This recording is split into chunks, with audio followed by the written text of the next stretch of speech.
नमस्कार बंधुरा शकुन्तला ভিলেজ ফুডে আপনাদের সবাইকে স্বাগত। আশা করি আপনারা সবাই খুব ভালো আছেন।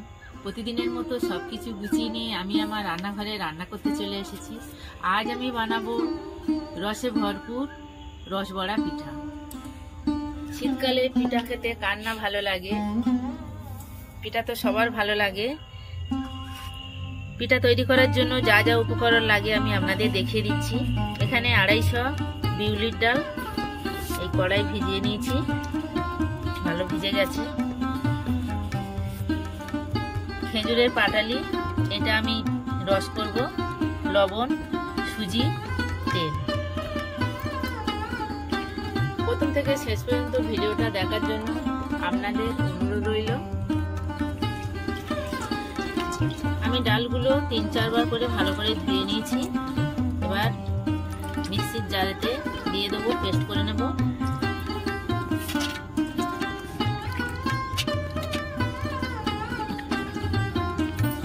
ডাল আমি ভালো করে পেস্ট করে নিয়েছি, এবার ফাটিয়ে নেব।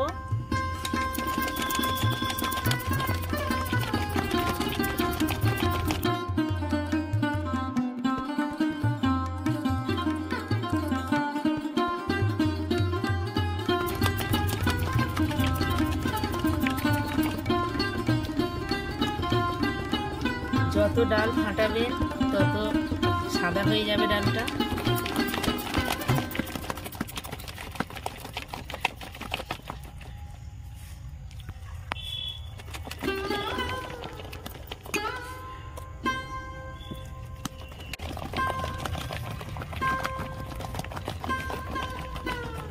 ডাল আমি অনেকক্ষণ ধরে ফাটিয়ে নিয়েছি, কতটা হালকা হয়ে গেছে দেখুন, সাদা হয়ে গেছে।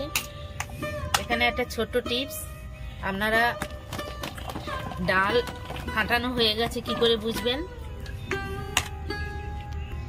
বাটিতে জল নিয়ে নিতে হবে, নিয়ে অল্প একটু দিয়ে দিতে হবে, এই ভাসছে, তখনই বুঝবেন যে ডালটা ফাটানো হয়ে গেছে।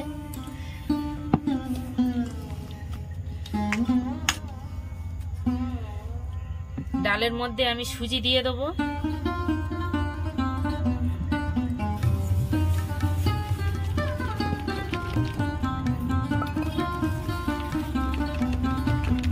আর একটু ভালো করে ফাটিয়ে নেব। শুধু ডালের রস বড়াও ভালো লাগে, কিন্তু সুজি দিয়ে খুব ভালো লাগে। সুজি দিয়ে একবার আপনারা করে খেয়ে দেখবেন কেমন লাগে।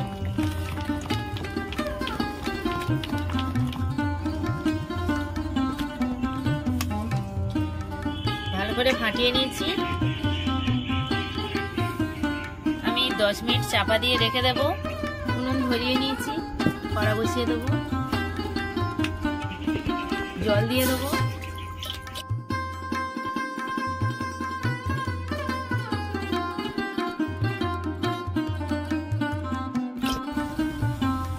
জল গরম হয়ে গেছে, পাটালিটা ভেঙে দিয়ে দেবো।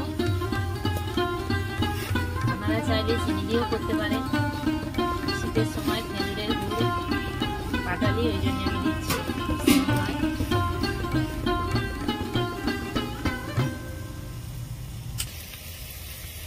আমি এখানে 4টে এলাচ নিয়েছি, এলাচগুলো ছিঁড়ে ছিঁড়ে দিয়ে দেবো।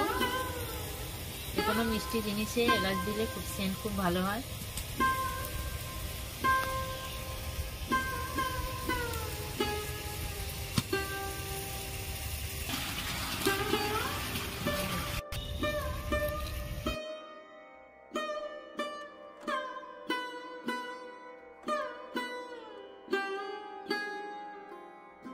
রস বড়ার রস একদম রেডি। খুব মোটাও নয়, খুব পাতলাও নয়। রস বড়া পাতলা রসে ভালো হয়। এবার আমি ঢেলে নেব, এই হাঁড়িতে কাটিয়ে নেব।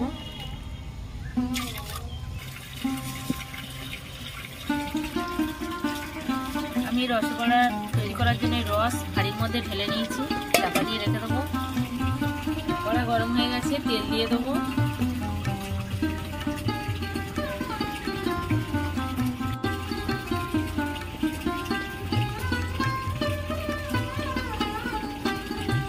তেলটা লাল দেখতে, কিন্তু এটা সরিষার তেল নয়, Emami healthy and tasty rice bran oil. আমি 10 মিনিট চাপা দিয়ে রেখেছিলাম, ঢাকা খুলে নেব।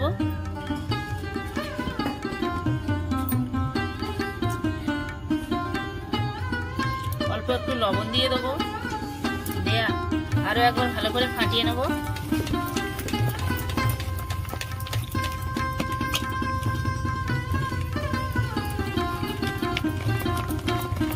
যে কোনো মিষ্টি জিনিসে একটু লবণ দিলে তার স্বাদ আরো বেড়ে যায়, এই জন্য আমি অল্প করে একটু লবণ দিলাম।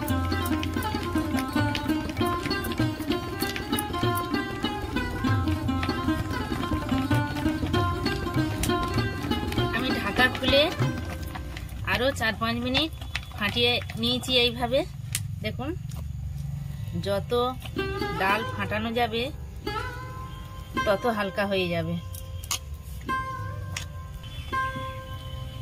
এখানে একটা ছোট টিপস, হাতে ডাল জড়িয়ে যাবে, ওই জন্য আমি এইভাবে হাতে জল নিয়ে নেব, নিয়ে অল্প অল্প করে এইভাবে ডাল নেব,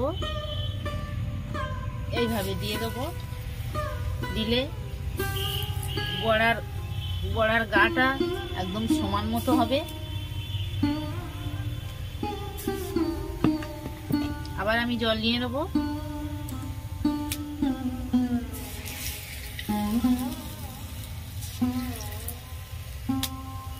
খুব বড় দাবার দরকার নেই, এই রসবড়ার বড়াগুলো খুব বড় দাবার দরকার নেই, ছোটও নয়, মাঝারি সাইজ দিলে হবে, কারণ এর মধ্যে রস দিয়ে আরো ফুলে বড় হবে।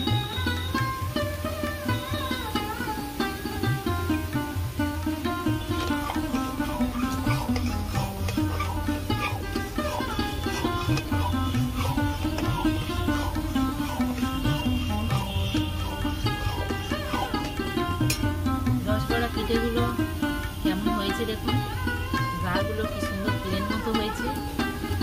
জল হাত দিয়ে করলে গা প্লেন হয়।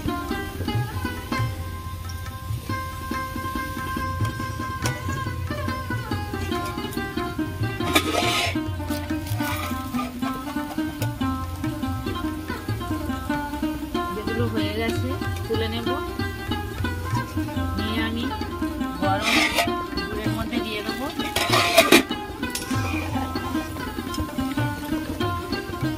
এই রসবড়াগুলো ভাজা হয়ে গেছে, তুলে নেব।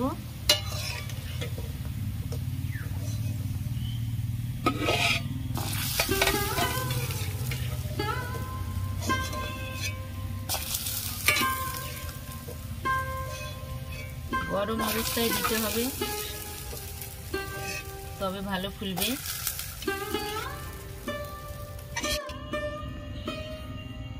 এইভাবে আমি সবগুলো ভেজে নেব।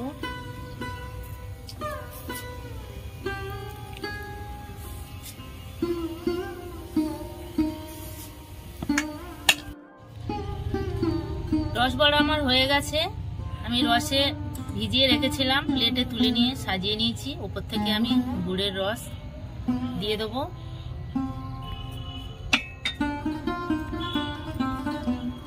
দেখুন বন্ধুরা, রসবড়া পিঠা একদম তৈরি। রসবড়া, রসে ভরা রসবড়া একদম রেডি। আমার এই রেসিপি আপনাদের কেমন লেগেছে কমেন্টে জানাবেন, লাইক করবেন, বন্ধুদের সাথে প্রচুর শেয়ার করবেন। আমার চ্যানেলে নতুন বন্ধু হলে আমার চ্যানেলটাকে সাবস্ক্রাইব করবেন। আপনারা ভালো থাকবেন, সুস্থ থাকবেন। দেখা হচ্ছে পরের ভিডিওতে। ধন্যবাদ। আমি একটা কেটে আপনাদের দেখাচ্ছি, দেখুন কতটা নরম হয়েছে, দেখুন একদম